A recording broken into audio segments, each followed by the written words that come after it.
வணக்கம் மக்களே, மீண்டும் உங்களுக்கு சந்திப்பதில் பெரும் மகிழ்ச்சி. நீலிரா லாங் நைட், அதுதான் அந்த டைட்டிலோட அர்த்தம். அந்த படத்தோட கதை என்னன்னு பார்த்தீங்க அப்படின்னா, 1988 இலங்கையில் ஒரு தமிழ் குடும்பம் ஒரு திருமணத்துக்கு தயாராகுது. ஸோ அந்த திருமணம் நடக்கிறதுக்காக அப்போது அங்கே அமைதி காக்க அனுப்பப்பட்ட இந்திய ராணுவப்படை அங்கே தங்கியிருக்கு. அவங்க கிட்ட முறைப்படி போய் பர்மிஷன் வாங்க போகிறாங்க. ஸோ அப்படி கையெழுத்துலாம் வாங்கிட்டு வந்ததுக்கப்புறம் அங்கே திருமணத்துக்கு அடுத்த நாள் காலையில் விடிஞ்சா திருமணம் அப்படின்ற ஒரு சூழ்நிலையில் அங்கே உள்ள போராளிகள் மேலே அட்டாக் பண்ணுறதுக்கு இந்திய ராணுவம் தனித்தனியாக மூன்று படையாக பிரிஞ்சு வராங்க. அதில் 2 படையை கண்டுபிடிச்சி போராளிகள் வந்து அவங்களை அட்டாக் பண்ணி திருப்பி அவங்கள அனுப்பிடுறாங்க.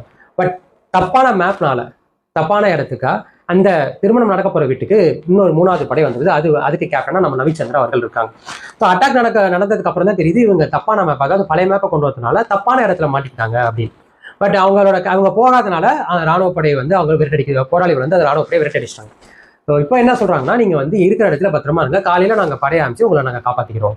அப்போது இரவு வரைக்கும் இங்கே இருக்கணும்னா இவங்களோட உயிரை காப்பாற்றிக்கணும். அது வேறு வழி இல்லாமல் அது வரைக்கும் வீட்டுக்கு வெளியில் இருந்தவங்க அந்த வீட்டை கைப்பற்றி உள்ளே இருக்காங்க. இது தெரிஞ்ச அந்த வழியாக போன போராளிகள் அந்த எங்கே இருக்காங்கன்னு கண்டுபிடிக்கிறதுக்கு முயற்சி பண்ணிட்டு இருக்கும்போது வீட்டுக்குள்ளே இருந்தாங்கன்னு தெரிஞ்சதுக்கப்புறம் அந்த வீட்டை சுற்றி போராளிகள் வந்துடுறாங்க.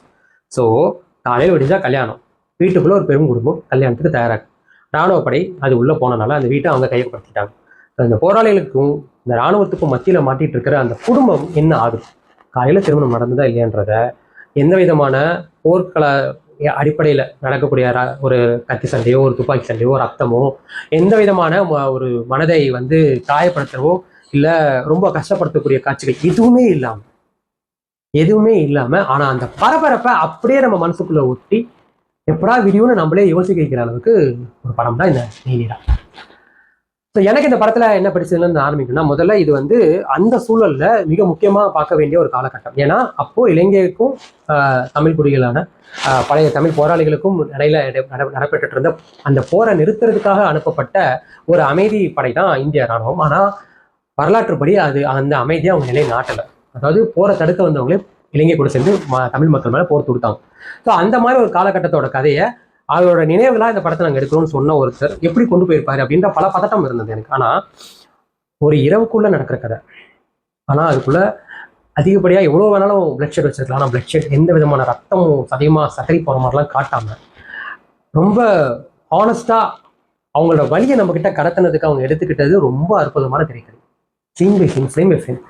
உதாரணத்துக்கு ஒரு காட்சியில் வந்து அதில் ஹீரோயினாக இருக்கிறவங்க வந்து நினச்சி பார்ப்பாங்க, அவங்க வந்து ஒரு காதலிச்சிருப்பாங்க, அந்த காதலனோட ஒரு கான்வர்சேஷன் இருக்கும், அந்த டைமில் ஒரு போர் நடக்கும், துப்பாக்கி சத்தம் கேட்கும்.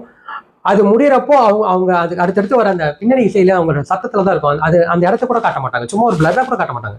வெறும் சத்தத்தினால நம்மளுக்கு அந்த பயத்தையும் பரிதவத்தையும் படப்படப்பையும் நம்ம கிட்ட கிடைச்சிருக்கு. இது வந்து ஒரு காட்சி தான். இந்த மாதிரி ஏகப்பட்ட காட்சி அமைப்பு இருக்கும். அதாவது அந்த ராணுவம் வந்து அங்கே உள்ள வீட்டுக்குள்ள வந்த ராணுவம் தப்பான ராணுவம் கிடையாது, அந்த ஆட்கள் தப்பான ஆட்கள் கிடையாது. ஆனா ராணுவம்னாலே தப்பாதான் இருப்பாங்கன்ற அளவுக்கு இவங்களோட எக்ஸ்பீரியன்ஸ் இருக்கும், உங்களோட அனுபவம் அந்த மாதிரி இருக்கும். அந்த அனுபவம் அவங்கள பதட்டப்பட வைக்கும், பயப்பட வைக்கும். அதனால எந்த விதத்திலுமே அந்த போராளிகள் கூட இவங்களுக்கு கூட இருக்கிற எந்த விதமான கனெக்ஷனும் வெளியில தெரியக்கூடாதுன்ற மாதிரி இருக்கிற எல்லாத்தையுமே இருப்பாங்க. அதாவது இவங்க வந்து அவங்களோட போராளிகள் கிடையாது, அந்த போராளிகளுக்கு உதவுற ஒரு தமிழ் குடும்பம் தான். ஆனா அதுல ஏதாவது ஒண்ணு கிடைச்சா கூட தன் குடும்பத்தை மொத்தமா காலி பண்ணிடுவாங்கன்னு அந்த அம்மா கேரக்டர் ஒன்று பண்ணியிருப்பாங்க பாருங்க. பீக். எனக்கு அடுத்து பிடிச்சது அந்த ஆக்டிங் தான். எல்லாரோட நடிப்பு ஒரு 2 செகண்ட் ஃப்ரேம்ல வந்தவங்க கூட அந்த படத்துக்கு என்ன வேணுமோ அது அவ்வளோ அழகாக ஜஸ்டிஃபை பண்ணாங்க. ரொம்ப பிரமாதமான நடிப்பு. அதில் முக்கியமாக அந்த அம்மா கேரக்டர் பீக்.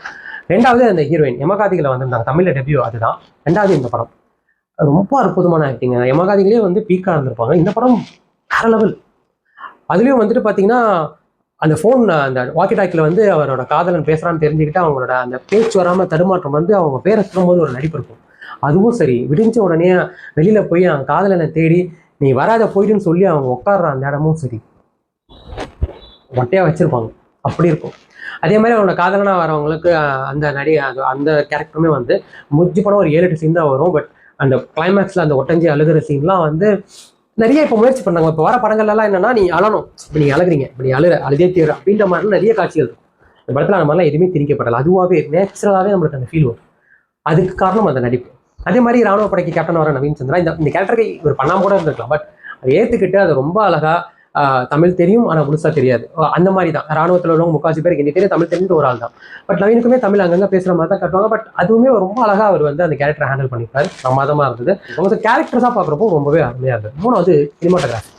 ஒரு இரவுல நடக்கிற கதை. அப்போ அந்த இருட்டுக்குள்ள நடக்கிறத வந்து அந்த இடத்துக்குள்ள கொண்டு போற மாதிரி அளவுக்கு நம்மளுக்கு விஷுவல் இருக்கணும், ப்ரெசென்ட் பண்ணணும். அது சினிமாட்டோகிராஃபி தாறுமாறா இருந்தது. ஏன்னா இருட்டுக்குள்ள எடுக்கிறது அவ்வளோ அழகா பியூட்டிஃபுல்லா நம்மளுக்கு கடத்துறதுன்றது ரொம்ப கஷ்டம். ஆனா அது ரொம்ப அழகா பண்ணியிருக்காங்க, ரொம்ப பிரமாதமா பண்ணியிருந்தாங்க. ஸோ சினிமாட்டோகிராஃபி மொத்த டீமே அதுக்கு அந்த கிரெடிட்ஸ் கொடுக்கணும்.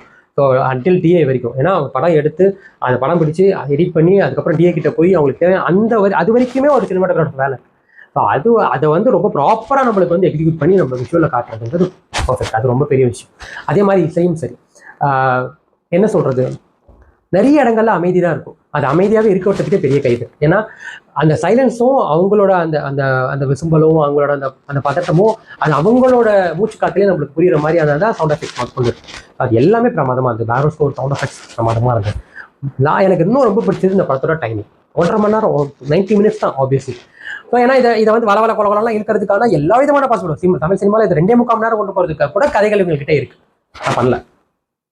அந்த 1.5 நிமிஷத்துக்குள்ள, ஐ மீன் 1.5 மணி நேரத்துக்குள்ள நம்ம கிட்ட அவங்களோட வழியை அவர் கடந்து வந்த பாதையை, அவர் கடந்து வந்த வழியை நம்ம கிட்ட கொடுக்கணும்.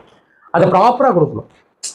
இதை வந்து நீங்க எப்படிப்பட்ட பிளட்ஷெட் படமா எடுத்திருந்தாலும் யாரும் தப்பு சொல்லியிருக்க போறது இல்லை. இன்னும் சொல்லப்போனா அந்த அந்த பொண்ணு நினைச்சு பார்க்குறப்ப கிளைமேக்ஸ் வந்து அந்த உண்மையிலே அங்கே நடந்த பல கொடூரங்களை காட்டியிருந்தாலும் யாரும் ஏன்டா அப்படி பண்ணன்னு கேட்க போறது கிடையாது. ஆனா அந்த சூழல்ல உள்ள பதட்டத்தையும் பயத்தையும் நம்ம கிட்ட கொண்டு வந்து அந்த கடத்தின அந்த திரைக்கதை அமைப்பு இருக்குல்ல, அந்த நேரம் இருக்குல்ல, hats off.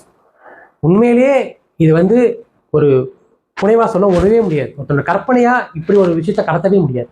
In fact unless until அவன் அந்த இடத்துல இல்லாம இருந்திருந்தா, உண்மையிலேயே அவர் அந்த அந்த சூழல்ல வளராம இருந்திருந்தா இதை இவ்வளோ நேச்சுரலா எல்லாருக்கிட்டையும் கொண்டு போய் சேர்க்க முடியாது. ஸோ நீலரா அதை பண்ணியிருக்குன்னா அதுக்கு உண்மையிலே பெரிய விஷயம். அது அது வார்த்தையால சொல்றதுன்றது ரொம்ப கம்மி, ரொம்பவே பெரிய விஷயம். அது சிறப்பாக பண்ணியிருக்காரு டேரக்டர் தான் சொல்லணும். So all credit goes to the whole team. எனக்கு இந்த படத்துல என்ன பெட்டரா பண்ணியிருக்கலான்றதுலாம் தோணவே இல்லை. ஏன்னா எதுக்குமே அவங்க எனக்கு அந்த வாய்ப்பே கொடுக்கல. ஒரு முழு படமும் எந்த விதமான பதட்டமான காட்சிகள் இல்லாமையும் என்ன பதட்டமா அடுத்து என்ன நடக்கும்ன்ற அந்த பதட்டத்தை ஏற்படுத்த எழுதப்பட்ட அந்த ரைட்டிங், நடிப்பு, விஷுவல், பேக்ரவுண்ட் ஸ்கோர் எல்லாமே டு த பீக். ஸோ என்னை பொறுத்த வரைக்கும் நீலரா ஒவ்வொருத்தரும் தியேட்டரில் போய் பார்க்க வேண்டிய ஒரு நல்ல படைப்பு. ஆமா, இது வந்து உங்களுக்கான கமர்ஷியல் படம் கிடையாது தான். ஆனால் நீங்கள் செலவு பண்ண போகிறது வெறும் 1.5 மணி நேரம் தான். அந்த 1.5 மணி நேரம் டெஃபினட்டாக உங்களுக்கு ஒர்த்தா இருக்கும். உங்களுக்கு வந்து எமோஷனலான படங்கள் பிடிக்கும் அப்படின்னா, உணர்வுபூர்வமான படம் பிடிக்கும் அப்படின்னா கண்டிப்பாக நீலரா உங்களுக்கான ஒரு படம் தான். கண்டிப்பாக இந்த படம் 1.5 மணி நேரம் தான். ஆனால் அது உங்களுக்கு ஏற்படுத்தி கொடுக்க போகிற இம்பாக்ட் இருக்குல்ல, அது நேரமாக இருக்கலாம், எத்தனை நாளாவனா கூட இருக்கலாம், அந்த மாதிரி ஒரு இம்பாக்ட் தான். ஏன்னா நீங்கள் லிட்ரலி 1988ன்னு இல்லை, இன்னைக்குமே பல குடும்பங்கள் வந்து அந்த மாதிரி ஒரு சூழல்ல தான் இருக்காங்க. பட் அன்னைக்கு அவங்க எப்படி இருந்திருப்பாங்க அப்படின்றத நம்ம இன்னைக்கு யோசிச்சு பார்க்குறப்ப நம்ம வாழ்ற வாழ்க்கைலாம் we should be grateful. அந்த மாதிரி ஒரு எண்ணம் ஏற்படுத்தும். ஸோ நீலரா was one of a kind. So எல்லாரும் போய் தியேட்டரில் போய் பாருங்க. ஸோ என்னை பொறுத்த வரைக்கும் நீலராவுக்கு வந்து 100க்கு வந்து 90 கொடுக்கலாம். One of the best from Karthik Subbaraj production. அவங்களுக்கு பெரும் நன்றின்னு சொல்லலாம். ஸோ அவ்வளோதான் மக்களே, கண்டிப்பாக நீலரா போய் தியேட்டரில் பாருங்கள். ஏன்னா இந்த மாதிரி படங்களுக்கு தியேட்டரில் போய் பார்க்கும்போது தான் அதுக்கான மரியாதையும் அதுக்கான அங்கீகாரமும் கிடைக்கணும்னு நான் நம்புகிறேன். அவ்வளோதான் மக்களே, மீண்டும் அடுத்த வாரம் நல்லா திரைப்படம் வேறு நல்ல விமர்சனம் வேறு நோட்டத்தை உங்களுக்கு சந்திக்கிறேன். தெரியுமா நீட்டு நம்பிச்சோம்.